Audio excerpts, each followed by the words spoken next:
Sejahtera kepada Encik Henry. Ini merupakan video micro teaching yang saya laksanakan bersama dengan pelajar-pelajar saya.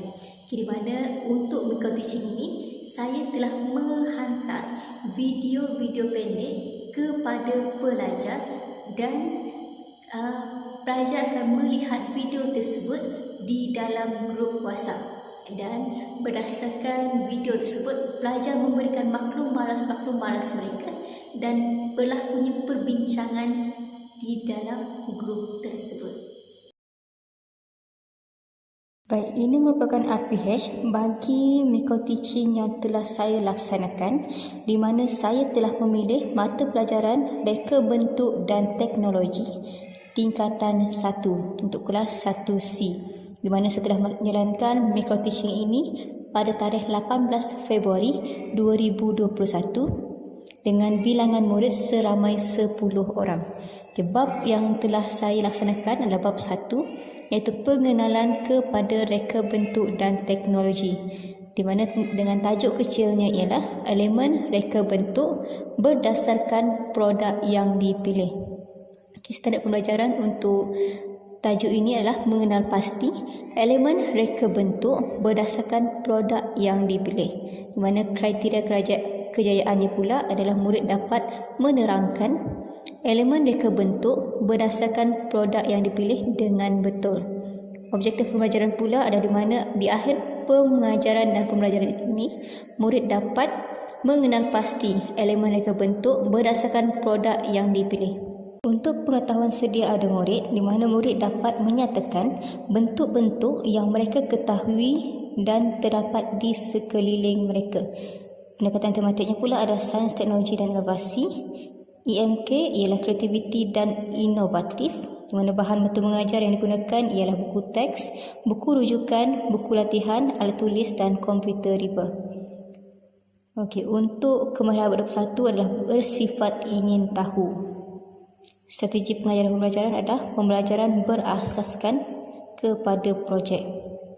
Kita tengok untuk set induksi, di mana pada set induksi yang saya laksanakan ialah guru menayangkan potongan video daripada Cikgu FM yang bertajuk 1.1.2 untuk elemen reka bentuk berdasarkan produk yang dipilih.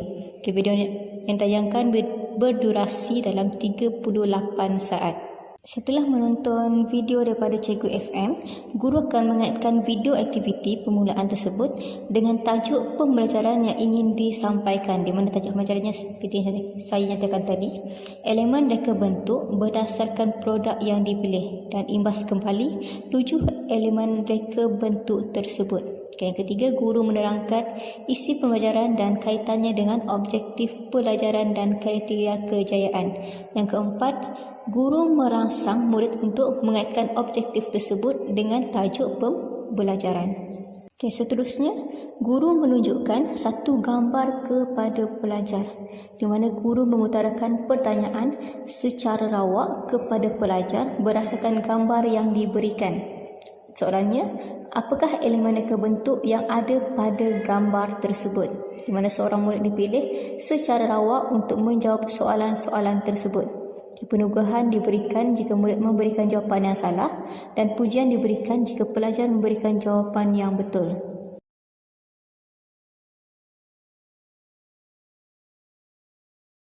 Selamat pagi dan salam sejahtera saya ucapkan kepada semua pelajar-pelajar sekalian. Hari ini adalah hari Khamis, 18 Februari 2021. Pada hari ini kita akan belajar mata pelajaran reka bentuk dan teknologi tingkatan 1. Saya harap semua pelajar-pelajar telah bersedia untuk mengikuti kelas saya pada hari ini. Semua pelajar perlu ada buku teks, buku rujukan, buku latihan dan alat-alat tulis bersama pelajar sekarang. Untuk pembelajaran kita pada hari ini, saya akan menghantar video-video pendek kepada pelajar dan saya harap pelajar-pelajar semua akan memberikan respon terhadap video tersebut. Sebelum kita mulakan kelas, saya nak semua pelajar sila isikan kehadiran kelas anda pada hari ini. Saya akan sediakan tapak selepas ini dan saya nak semua pelajar yang hadir pada kelas saya mengisikan kehadiran pada tapak tersebut.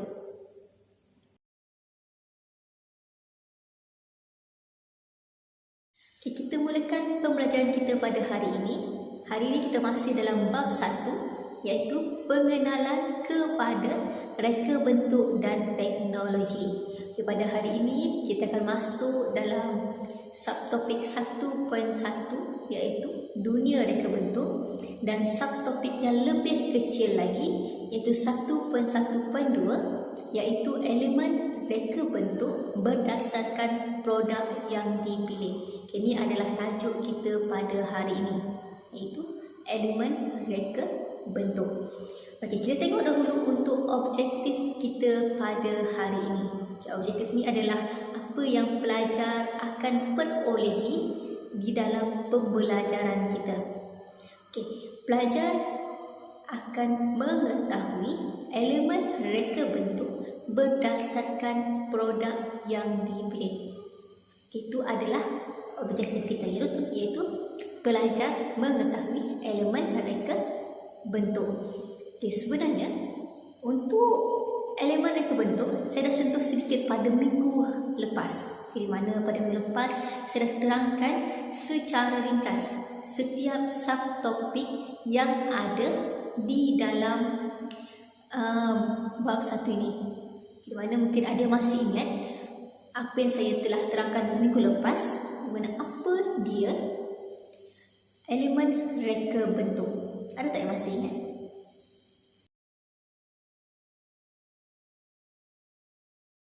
Okey, kenapa kita perlu belajar ataupun mengetahui elemen reka bentuk ini? Okay, ini kerana dalam menghasilkan sesebuah produk ataupun untuk mendapatkan reka bentuk yang baik, seorang pereka produk perlu mengubah suai. Ubah suai unsur reka bentuk sehingga mencapai kehendak pelanggan. Ini kerana setiap pelanggan itu dia mempunyai kehendak yang berbeza. Contohnya, dari segi elemen warna, pelanggan A mungkin menghendaki warna merah dan pelanggan B mungkin menghendaki warna biru untuk produk mereka. Baik, saya nak pelajar semua melihat satu video berkaitan dengan elemen reka bentuk.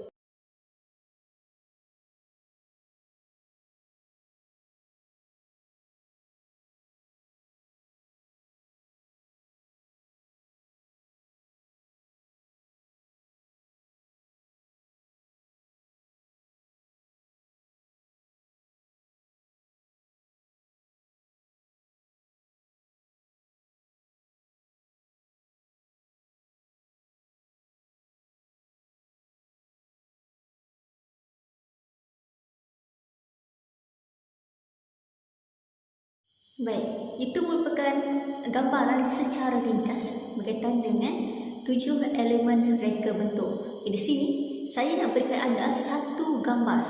Tolong berikan elemen reka bentuk yang terdapat di dalam gambar tersebut.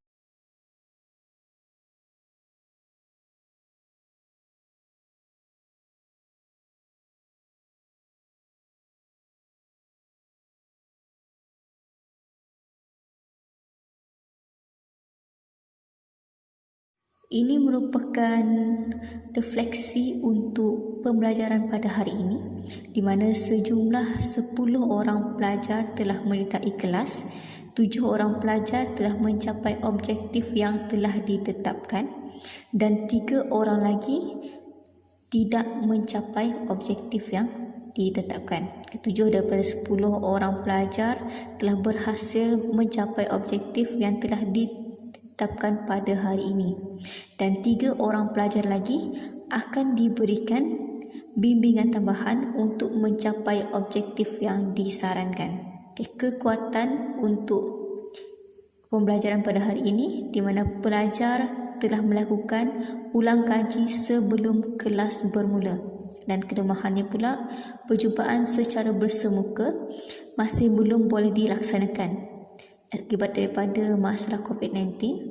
Tahap kemampuan pelajar belum dapat dikenal pasti sepenuhnya. Untuk tindakan susulan, guru perlu memberikan latihan yang lebih sukar untuk merangsang keupayaan murid untuk berfikir.